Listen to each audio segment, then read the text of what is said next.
अब चुनाव चिन्ह क्या है बोलिए? कमल का फूल है ना? कौन सा है?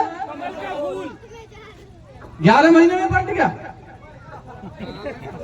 11 महीने के अंदर ही पलट गया। देखिए ताज्जुब की बात, इसकी क्या गारंटी आगे पलटेगा या नहीं पलटेगा? इसकी भी कोई गारंटी नहीं। और आपके बीच में और एक केटली वाली खड़ी हो गई थी, क्या नाम था उसका? क्या नाम था? सुमन मजोका। उसका चुनाव चिन्ह क्या था? क्या था? वो 11 दिन में ही पलट गई। कितने दिन में पलट गई? 11 दिन में ही वो बीजेपी में चली गई। भाई जुबेर जी ने कितने दिन राजनीति करी आपके बीच में? 40 साल करी कि नहीं करी? वो पलटे तो नहीं, चुनाव हारे भी, चुनाव जीते भी, पर हमेशा आपके साथ और आपकी पार्टी के साथ और बाबा साहब भीमराव अंबेडकर के संविधान के खातिर, संविधान की रक्षा के लिए हमेशा आपके बीच में खड़े रहे। पर ऐसी भारतीय जनता पार्टी जिन्होंने बाबा साहब भीमराव अंबेडकर का विरोध किया, जिन्होंने भारत के संविधान को खत्म करने का प्रयास किया और जिन्होंने आरक्षण को खत्म करने का प्रयास किया, ऐसी पार्टी के छाया के नीचे कभी जुबेर जी नहीं गए। आप सोचिए और समझिए साथियों। अभी पार्लियामेंट का चुनाव था, लोग कह रहे थे 400 पार, 400 पार। क्या 400 पार? 2/3 बहुमत चाहिए था आपके आरक्षण को खत्म करने के लिए। आज भजनलाल जाटव आपके बीच में विधायक है, मंत्री है, सांसद है, टीकाराम जूली हैं, तमाम लोग इसमें ऐसे बैठे हैं जो आरक्षण से बन के आए हैं। वो आरक्षण खत्म करना चाहते थे। मैं धन्यवाद देना चाहता हूं आपको, राजस्थान की नहीं पूरे भारत की जनता को, जिन्होंने 2 से 30 पे भारतीय जनता पार्टी का ब्रेक लगा दिया। 2 से 40 पहली बार 10 साल के अंदर देश का प्रधानमंत्री, पहली बार 10 साल में देश का प्रधानमंत्री, जो बाबा साहब का संविधान है, जो किताब लगी हुई है हाथ के अंदर, पहली बार इसको संविधान पार्लियामेंट के अंदर ले जाकर ऐसे सिर झुका के नमन कर रहा है, ऐसे सिर झुका के नमन। ये आप लोगों की ताकत थी और बाबा साहब भीमराव अंबेडकर के संविधान की ताकत थी। यदि संविधान नहीं होता तो भजनलाल जाटव आपके बीच में विधायक नहीं होता। ये तो धन्यवाद है इस हिंदुस्तान की जनता को कि आज हमारे कुर्ता पाजामा बच गए, ये कुर्ता पाजामा भी नहीं होते और आप लोगों के भी पैंट कमीज जो नौजवान है ये भी नहीं बच पाते। इसलिए संविधान की खातिर हम सब लोगों को एक रहना है। आज मैं अभी लेटर पढ़ रहा था, मैं आपके यहाँ टेबल पे बैठा था, इनकी एक विधायक ने आज लेटर लिखा है, मैं अभी दिखाऊंगा आपको।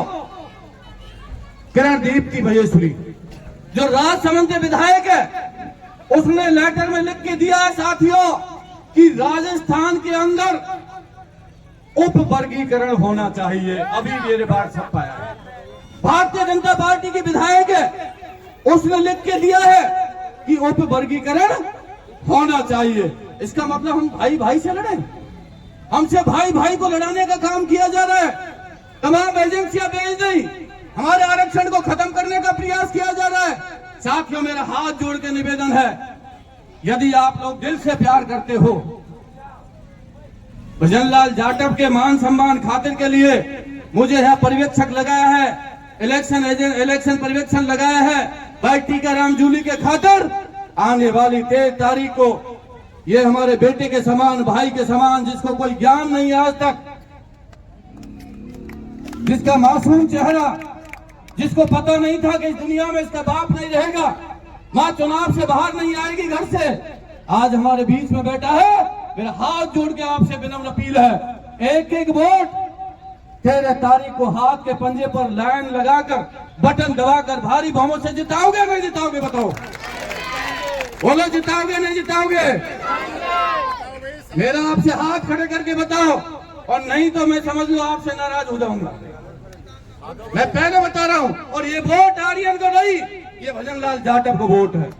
ये भजनलाल जाटव की मान मर्यादा प्रतिष्ठा का सवाल है, और ये मेरा सवाल नहीं है, मेरी इज्जत नहीं है। ये आने वाली पीढ़ी का चुनाव है, आपके भविष्य का चुनाव है, आपके मान सम्मान का चुनाव है। सभी जोत मनमुटाव हो सकता है, आपस में भेदभाव हो सकता है, आप छोड़िए लोभ और लालच कह के आप भजनलाल जाटव और टीकाराम जूली के नाम पर भाई को जिता के भेज दीजिए, और मैं आपको विश्वास दिलाता हूं, इससे हाथ पकड़कर आपका काम कराऊंगा, हाथ पकड़कर। और नहीं करे, एक बार मान लेना नहीं करे तो फिर चुनाव आ रहे हैं 4 साल बाद, आप जो करना हम आपके बीच में नहीं आएंगे। एक बार इसको जिताना बहुत जरूरी है। एक एक वोट भाई जुबेर जी के श्रद्धांजलि के रूप में आपको देनी है। एक वोट एक श्रद्धांजलि। प्रत्येक घर से मैं माता बहनों से भी निवेदन करना चाहूंगा, आप उस दिन खाना बाद में खाना, पहले मतदान करना, जिससे उस हमारी महान शक्ति के आत्मा को शांति मिल सके।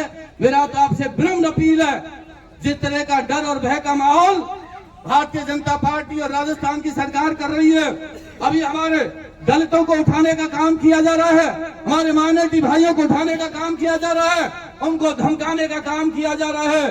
अरे भारतीय जनता पार्टी के लोगों, आप में हिम्मत नहीं, ये बाबा साहब भीमराव अंबेडकर के अनुयायी है, आपकी पुलिस से डर जाए।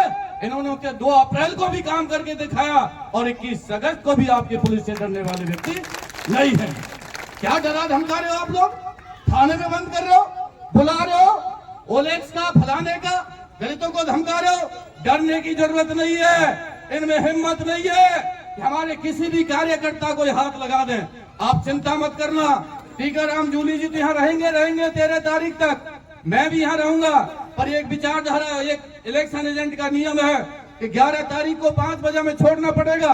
पर चिंता मत करो, नगर बॉर्डर में यहाँ नजदीक है, मैं नगर के बॉर्डर के गांव में आपके बीच में रहूंगा और 13 तारीख को वोटिंग खत्म करा के भजनलाल जाटव यहाँ से जाएगा।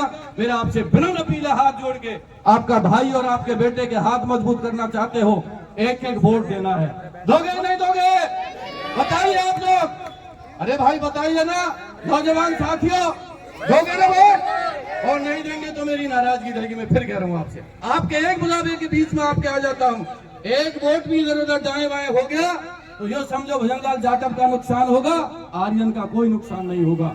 आप सबको मेरी तरफ से ढेर सारी बधाई, शुभकामना।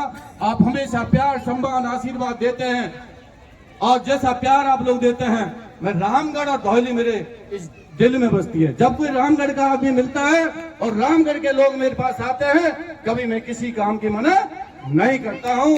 चाहे मैं सरकार में रहा, सरकार से बाहर हूं, जहां पर लड़ाई टीकाराम जूली लड़ेंगे और दिल्ली में आपका बेटा, आपका भाई भजनलाल जाटव पार्लियामेंट में लड़ेगा, आपके आरक्षण को कतई नहीं आने देगा।